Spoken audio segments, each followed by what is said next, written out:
Have you ever wondered what would happen if parts of the US decided to head north, for good? Like actually packed up their metaphorical bags and became, gasp, Canadian? I know, right? It sounds crazy, but stick with me. Alright, let's kick things off with Maine, the state that's practically already got one foot in Canada. I mean, geographically speaking, it just makes sense. We're talking miles and miles of shared border with the provinces of Quebec and New Brunswick. Like, you could practically throw a snowball from Maine and hit a moose wearing a toque. But it's more than just proximity, right? Maine and Canada share a rugged, independent spirit. Think about it. Vast forests, stunning coastlines, a deep respect for nature. Plus, there's that whole lobster thing. Both Maine and the maritime provinces are known for their delicious crustaceans. Coincidence? I think not. Next up, we're heading slightly westward to a state that's known for its independent streak and its love of all things maple syrup. Vermont, the land of Ben & Jerry's, Bernie Sanders, and a certain independent spirit that might make them a perfect fit for, dare I say it, Canada? Let's dive into this, shall we?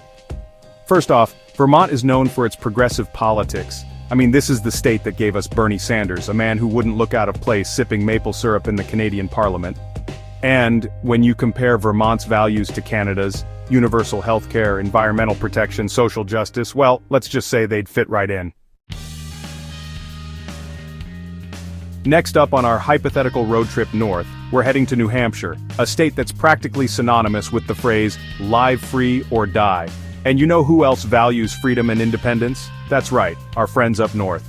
But it's more than just a shared love of liberty. New Hampshire and Canada go way back, historically speaking. Remember the French and Indian War? Yeah, that was partly fought over territory that includes present-day New Hampshire. So there's a definite shared history there. Plus, New Hampshire's got that rugged, outdoorsy vibe that's so quintessentially Canadian. We're talking mountains, forests, lakes, the perfect playground for hikers, skiers, and anyone who loves a good moose sighting.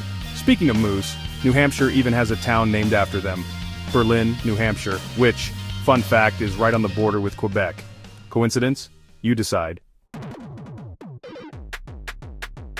Buckle up, everyone, because we're heading west to the Mitten State, Michigan. Now, I know what you're thinking. Michigan? Canada? What's the connection?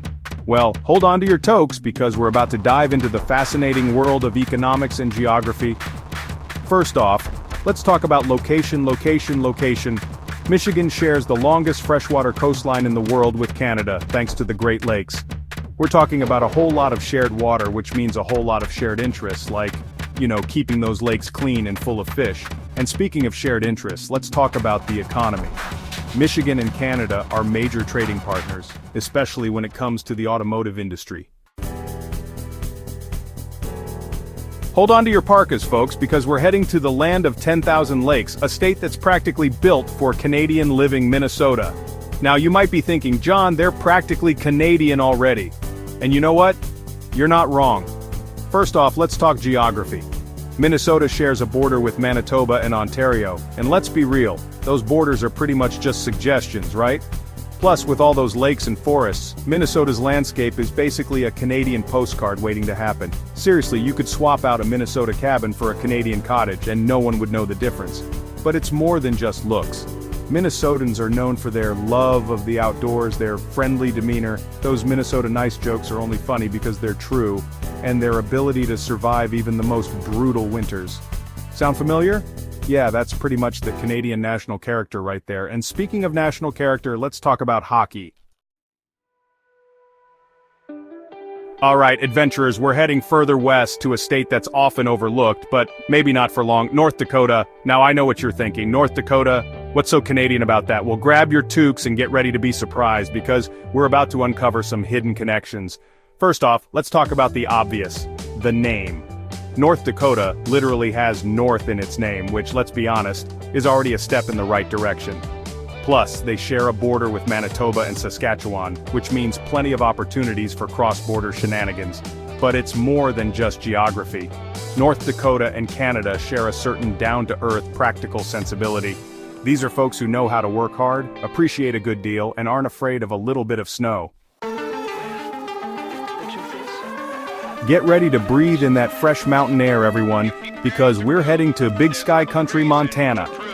Now, when you think of Montana, You might think of cowboys, mountains, and maybe a bear or two. But what if I told you that Montana also has some surprising connections to Canada, particularly when it comes to healthcare? Now I know what you're thinking. John, you're losing it. Montana? Healthcare? What's the connection? Well, buckle up, because this is where things get interesting. See, Montana, like many rural states, faces challenges when it comes to providing healthcare to its citizens. The distances are vast, the population is sparse, and access to specialized care can be limited. Sound familiar? It's a challenge that Canada, with its vast distances and rural communities, knows all too well. And here's where the what if comes in. Alright, fellow explorers, we're heading to the Pacific Northwest, to a state known for its coffee, its grunge music, and its stunning natural beauty, Washington. Now you might be wondering, John, what does Washington have to do with Canada? Well, grab your raincoats and get ready for some surprising connections, because we're about to dive into the world of education and opportunity. First off, let's talk geography.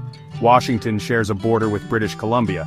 And let's be honest, that border is basically just a suggestion, right? I mean, Vancouver and Seattle are practically sibling cities, separated by a mere 2-hour drive, or a scenic ferry ride if you're feeling fancy. But it's more than just proximity. Washington and Canada share a certain progressive mindset, a commitment to environmental sustainability, and a love of good coffee. Although, let's be honest, Canada's coffee game could use a little work. I'm just saying, Seattle knows what's up. And here's where the education piece comes in. Washington has a strong public education system with a focus on innovation and accessibility. And you know who else values education? That's right, Canada! In fact, Canada consistently ranks among the top countries in the world for education. So what if Washington, instead of battling budget cuts and rising tuition costs, could join forces with Canada? Bundle up, explorers, because we're heading north, to the last frontier, Alaska. Now when you think of Alaska, you might think of vast wilderness, towering mountains, and maybe a grizzly bear or two. But what about Canada? Well, hold on to your toques, because we're about to uncover some surprising connections, particularly when it comes to, well, being really far away from everyone else. First off, let's talk geography. Alaska is, well, huge and remote. And it shares a massive border with Canada's Yukon Territory and British Columbia. I mean, they're practically neighbors, if your definition of neighbor includes thousands of miles of wilderness. But it's more than just proximity, or lack thereof. Alaska and Canada share a certain independent spirit, a resilience forged in the face of harsh conditions, and a deep appreciation for the natural world. These are folks who know how to survive and thrive in some of the most challenging environments on Earth. And speaking of challenging environments, let's talk about politics. Alright, fellow travelers, we're wrapping up our journey in the Pacific Northwest, in a state known for its craft beer, its quirky cities, and its stunning coastline. Oregon. Now you might be thinking, John, Oregon? Canada? Isn't that a bit of a stretch? And you know what? You're not wrong to ask. But grab your reusable shopping bags and your ironic t-shirts, because we're about to explore the surprising connections between Oregon and Canada, particularly when it comes to values and, well, a certain shared love of being a little bit different. First off, let's talk about the obvious. Oregon is known for its progressive values. This is a state that's passionate about environmental protection, social justice, and of course craft beer, because priorities. And you know who else shares those values? That's right, Canada. In fact, Canada is often seen as a leader on issues like climate change, LGBTQ+ rights, and universal healthcare. But it's more than just politics. Oregon and Canada share a certain independent spirit, a love of the outdoors, and a willingness to embrace the unconventional. These are places where people aren't afraid to be themselves, whether that means wearing Birkenstocks with socks or, apologizing for things that aren't their fault. Sorry, I couldn't resist. So there you have it, 10 US states that, hypothetically, could join Canada. Now, I'm not saying it's going to happen. In fact, it's probably about as likely as me winning a hockey game against, well, anyone. But it's fun to think about, right? To imagine a world where borders are a little more fluid, where shared values and cultural connections trump political divisions.